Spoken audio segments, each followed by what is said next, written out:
Halo guys, selamat pagi, selamat siang, selamat sore, dan selamat malam. Kembali lagi dengan saya, Alvesting dari Akademi Kripto. Jadi kalau kalian udah di sesi ini, berarti saya sudah menganggap kalian sudah menyelesaikan sesi pertama mengenai trend analysis. Jadi di sesi kedua ini kita akan membahas kelanjutan dari trend analysis. Jadi adalah area analysis. Oke, langsung aja. Jadi apa itu area dalam trading? Jadi area itu adalah suatu wilayah di mana teman-teman meletakkan posisi, entah itu posisi buy long atau sell short. Ya, jadi ketika teman-teman tahu areanya di mana, itu sama aja kayak teman-teman mau beli kamera tapi nggak tahu tempatnya. Itu kalau teman-teman nggak tahu area. Tapi kalau kamu tahu ya, oh saya mau beli kamera ya, mungkin ke mall ITC Mangga 2, itu kan kamu tahu area di mana kamu mau beli kamera. Jadi kalau kamu misalkan, aku mau beli kamera tapi kamu ke pasar tradisional, itu adalah langkah yang kurang tepat analogi. Karena apa ya? Karena kamu harus tahu di mana kamu harus beli ya, atau harus mendapatkan apa yang kamu mau. Nah, jadi kenapa sih Kak saya itu perlu melakukan area analysis? Jadi pertama, itu kamu tahu ya di mana kamu akan melakukan open posisi ya.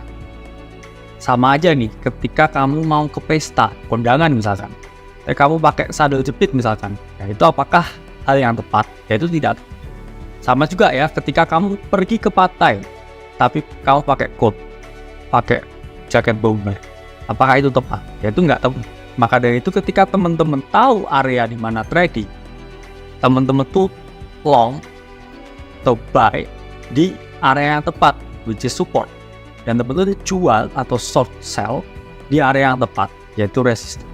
Jangan sampai ya di resistance teman-teman long, teman-teman langsung ke bawah, langsung turun. Begitu juga jangan sampai di support ya, teman-teman ini melakukan short. Apa yang terjadi? Teman-teman akan terlikuidasi. Itulah ya pentingnya teman-teman memahami area analysis.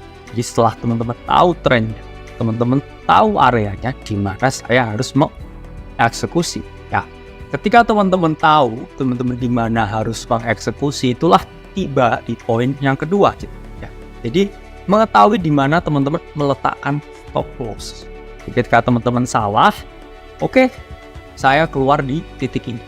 Itu kan berarti teman-teman harus tahu dulu ya titik mana masuknya. Kalau titik masuknya aja belum tahu ya jangan harap teman-teman juga bisa menempatkan stop loss itu di place atau di tempat yang benar.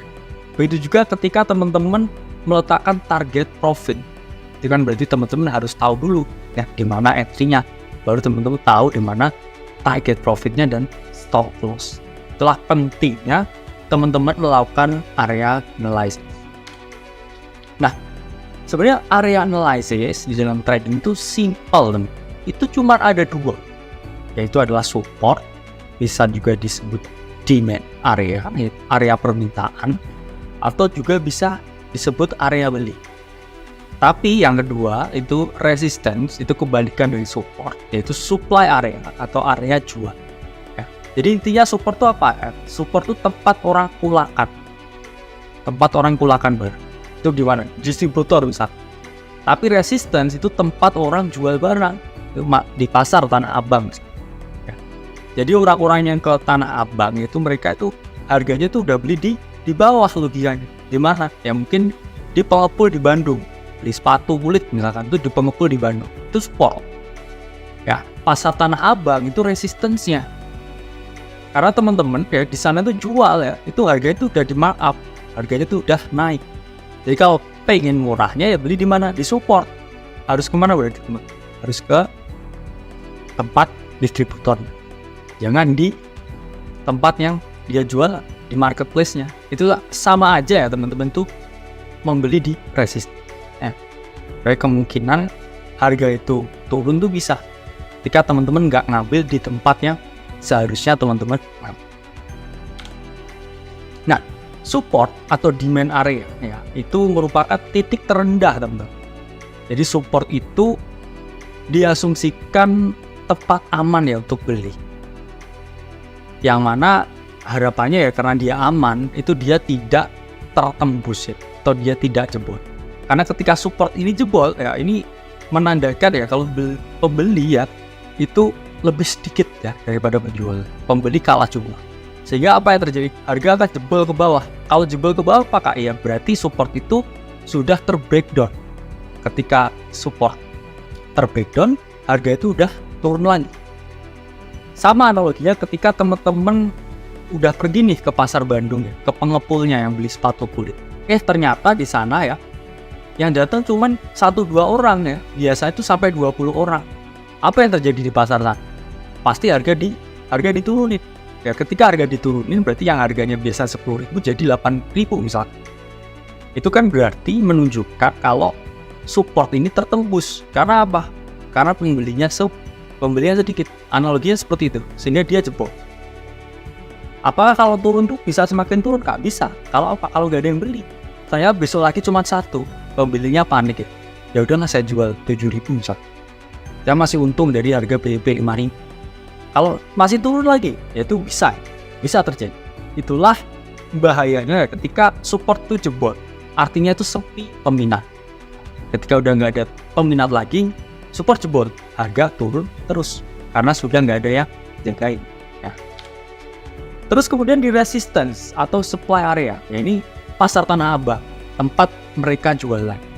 Jadi ketika di resistance ya, ini yang kamu udah long di bawah sini. Ini kamu di sini apa yang kamu lakukan? Kamu pasang limit order jual.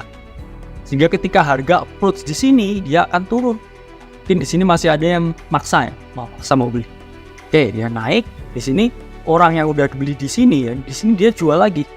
Pasang order sell. Ya, sehingga dia membentuk suatu pattern yang bearish. Akhirnya apa? Di resistance dia turun harga. Ya, harga turun dan menyebabkan sesuatu yang dinamakan koreksi. Karena resistance ini adalah tempat penjual yang kumpul-kumpulnya penjual. Orang yang udah punya barang dari bawah sini. Nah, ketika kita melakukan area analysis, ya itu ada 5 teman-teman cara. Ada 5 cara mengeksekusinya. Pertama apa? Pertama adalah menggunakan horizontal lines. Jadi garis yang datar. Itu namanya horizontal lines. Horizontal line sendiri itu ada 2 teman-teman. Satu yang regular, ya. Kedua adalah yang rectangle atau block horizontal line. Kalau teman-teman pakai regular horizontal line itu hanya 1 titik. It means harganya itu udah pasti. Dia ada di titik itu. Misalkan ini 10.000. Berarti hanya dia 1 titik aja. Tapi ketika teman-teman membuat suatu area rectangle seperti ini, it means berarti harganya itu nggak ada di titik pasti ya. Mungkin di atas ini, mungkin di sini, mungkin di sini, mungkin di sini. Itu cocoknya ke karakter pasar yang seperti kripto. Yang mana kripto itu saya sarankan jangan pakai regular horizontal line. Pakai aja rectangle di block. Karena harga itu pasti choppy di sekitar situ. Jadi nggak ada ya support horizontal lines yang pasti. Ya di kripto saya selalu sarankan teman-teman selalu block ya area support atau resistance dengan horizontal line yang berbentuk area. Nah ini contohnya teman-teman. Ketika kiri ya ini regular. Ya ini harganya pasti. Kalau di kanan ya ini dia nggak pasti, berarti ada di sekitar sini. Itulah mengapa ketika menggunakan area ya, atau rectangle itu harganya itu berada di antara sini ya, antara 10.000 ya, 9.800 9.700 ya. Kamu menemukan support di titik antara ya dari blok yang terbentuk itu tadi. Nah, step kedua ya teman-teman sudah saya jelaskan di sebelumnya, yaitu trend lines. Trend lines ini bisa act sebagai area, entah itu support, entah itu resistance. Kalau support gimana kak ya? Bisa ya dia bouncing selalu di sini di trend line itu.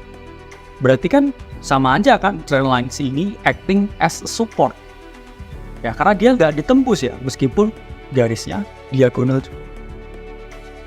Begitupun juga dengan yang dot trend line. Dia bisa act as a resistance. Jadi ketika dia di sini harganya terus reject. Ya berarti di sini kita tahu ya trend line ini bisa bersifat ya, sebagai support dan resistance. Oke, ini adalah contoh trend lines ya sebagai suatu support. Selalu di respect harganya sebelum dia bounce ke atas. Jadi trend lines di sini bekerja atau bertindak sebagai support. Nah, yang kedua, ketika skenario bearish, trend line ini bisa bekerja atau dijadikan sebagai resistance. Jadi di sini lihat harganya apa? Reject. Mulai naik lagi di sini apa? Reject. Di sini lagi juga reject. Jadi upper trend line bisa juga bersifat ya atau bekerja sebagai sebuah resistance. Nah, step ketiga teman-teman itu menggunakan indikator. Sama ya seperti melihat tren.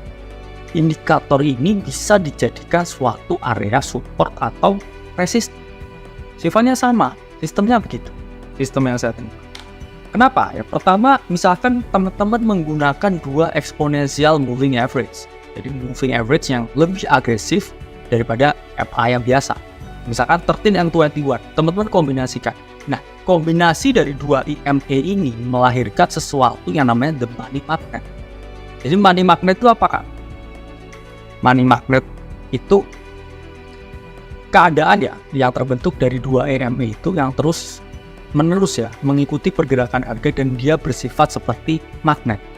Yang artinya apa? Ketika teman-teman lihat di sini harga koreksi, dia selalu mencari ya EMA ini ya the money magnet sebagai support. Terus setelah di sini apa yang dia lakukan? Dia bounce. Terus kemudian dia koreksi lagi. Bounce-nya di mana? Di 13 dan 21 ya. Dia naik lagi koreksi. Bounce-nya di mana? Di 13 dan 21. Jadi ketika teman-teman long di sini ya teman-teman. Keuntungan as simple as that, karena ini juga acting as a support. Nah, Bollinger Band ya di area oversold dia itu juga bisa act as a support, karena ketika teman-teman lihat dia ada di sini ya, ini dia selalu naik. Oke. Sama juga yang terakhir ya, super trend saya sudah jelaskan kemarin. Jadi dia juga bisa act as a support ya. Kamu beli ketika dia mendekati area hijau di sini. Area hijau support, area merah apa? Resistance. Itulah kenapa ya indikator ini itu disebut sebagai suatu dynamic support and resistance. Karena ketika sudah yang horizontal seperti ini, itu udah nggak bisa keep up dengan pergerakan harga kripto yang volatile. Juga ketika yang diagonal lainnya seperti ini juga nggak bisa keep up ya, karena harga tuh volatile sekali. Kita di situ baru gunakan dynamic ya support and resistance. Jadi dynamic support and resistance dia digunakan ya ketika harganya itu sangat fluktuatif. Jadi dia masih bisa cover kalian di mana punya area untuk beli atau area untuk jual. Nah, yang keempat ini metodenya adalah menggunakan pivot point. Ini jarang sekali yang dibahas di Indonesia atau bahkan video-video YouTube di luar juga. Kenapa pivot? Pivot itu merupakan suatu kombinasi dari perumusan matematika. Yang mana pivot itu adalah gabungan dari apa teman-teman? Harga dari periode sebelum yang paling tinggi ya ditambah dengan harga dari periode sebelumnya yang paling rendah, kemudian ditambah ya dengan harga dari periode sebelum harga penutupan, kemudian dibagi 3. Jadi pivot point itu merupakan rata-rata ya dari harga tertinggi sebelumnya, harga terendah sebelumnya, dan harga penutupan sebelum. Terus gimana Kak itu bisa jadi suatu support and resistance? Jadi teman-teman lihat di sini ya. Di era yang serba canggih dan menggunakan algo seperti ini, pivot itu bisa jadi support and resistance. Bahkan dia sifatnya seperti dot ya. Dot merah teman-teman apa? Beli. Dot hijau teman-teman jual. Jadi dia bisa seperti dot ya. Yang mana algonya itu sudah bekerja ya untuk mengcover harga ini. Jadi di situ bisa dijadikan sebagai support yang untuk mendukung analisa teman-teman. Nah, bahkan pivot ini bisa jadi level tuh. Ini saya menggunakan salah satu algo ya, dari salah satu dari indikator. Bahkan dia sampai pivotnya tuh sudah bisa menggambarkan ini. Ini menggambarkan apa? Menggambarkan horizontal line. Kemudian menggambarkan apa lagi nih? Diagonal line. Ya, ini algo semua yang terhitung dari pivot. Ya, kemudian setelah dirumuskan, pivot ini divisualisasikan ke dalam garis. Ini luar biasa canggih. Jadi nggak ada alasan ya teman-teman nggak jago trading sekarang, karena sudah ada algo, ya ada quant yang nanti kita jelasin juga di section-section selanjutnya. Nah, step yang terakhir yaitu harmonic support and resistance. Awalnya itu kan kita tradisional ya, tradisional itu pakai yang horizontal, yang diagonal, kemudian kita yang dynamic itu pakai yang indikator. Terakhir ya, harmonic support and resistance itu ketika kita menggunakan bantuan suatu tools yang namanya adalah Fibonacci. Jadi fungsi menggunakan Fibonacci itu apa ya? Itu untuk tahu ya titik bawah dari suatu koreksi. Jadi misalkan harga impuls naik, kemudian dia turun. Teman-teman pengen tahu turunnya ini berhenti di mana? Itu pakai Fibonacci. Kemudian kedua, untuk mengetahui titik atas ya, ketika harganya tuh tidak jebol ATH. Sama kayak Bitcoin kemarin, ketika dia break 70.000, ya kamu pasti kebingungan, wah resisten selanjutnya di mana nih? Ya karena kan harga sebelumnya itu di 65.000 sekian tuh udah terjebol ATH ini. Gimana dia akan berhenti? Untuk kalian menggunakan sesuatu yang namanya Fibonacci. Ya. Kemudian terakhir ketiga, menentukan target profit dan stop loss. Karena Fibonacci ini bisa dijadikan support and resistance. It means berarti kamu bisa ya di mana kamu taruh posisi order dan juga posisi keluar dari. Nah, Fibonacci itu apa dulu ya? Kita kenalan dulu ya. Fibonacci itu merupakan suatu alat dari bilangan Hindu Arab.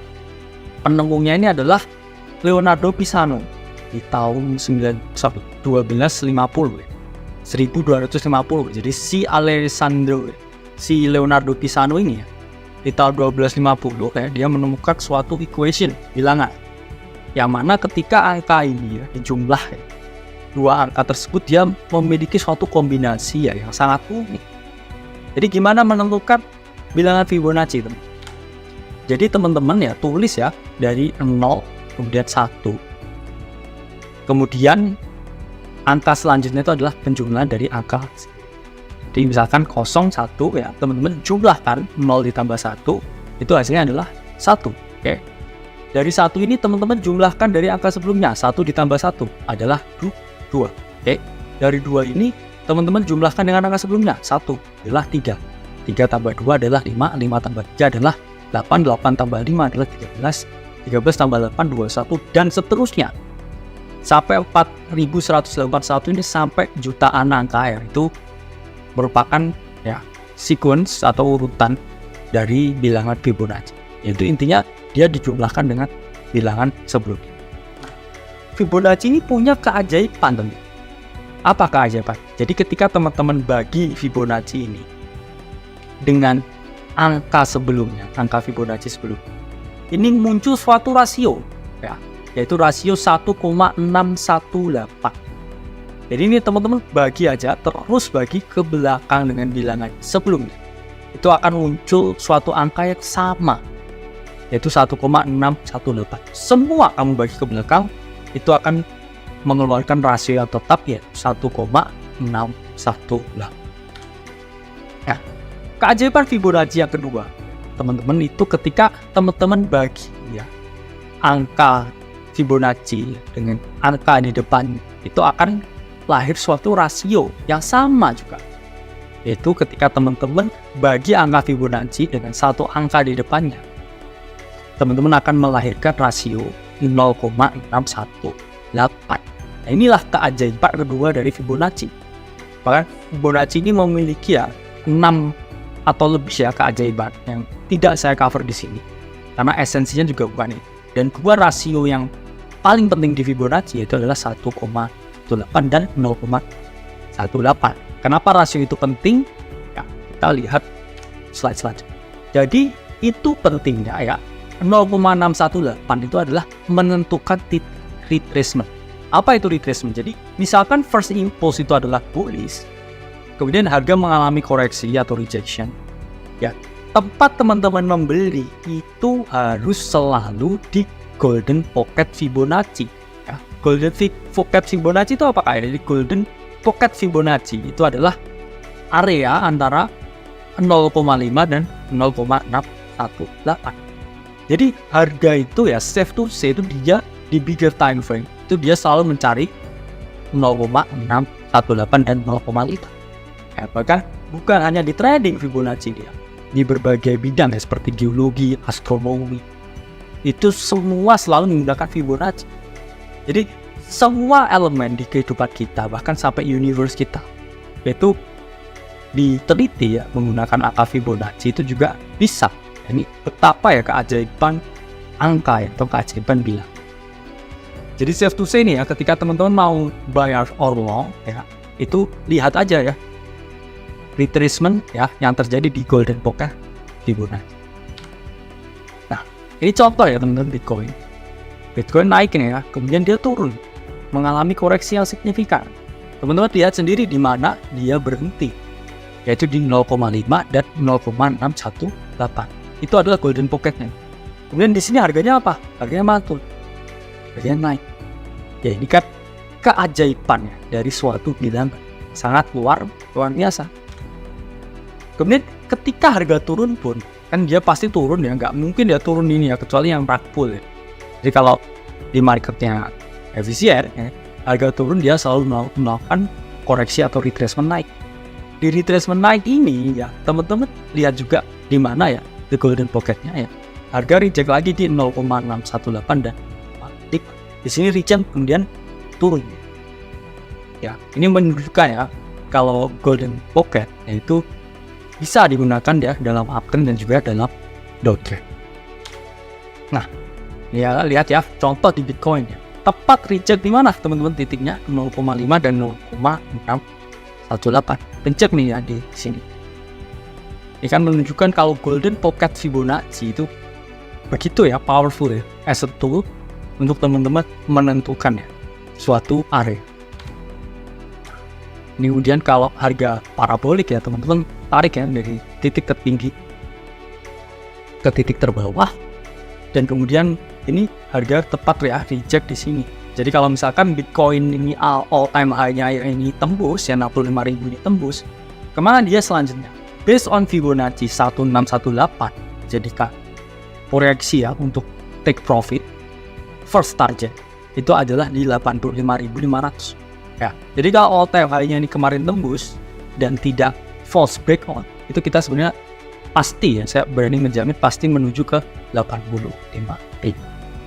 Namun sayangnya di sini di 65.000 ya, 69.000 tepatnya itu harga mengalami false breakout dan kembali dia masuk ke dalam area sini dan akhirnya tekanan jual yang tinggi ya.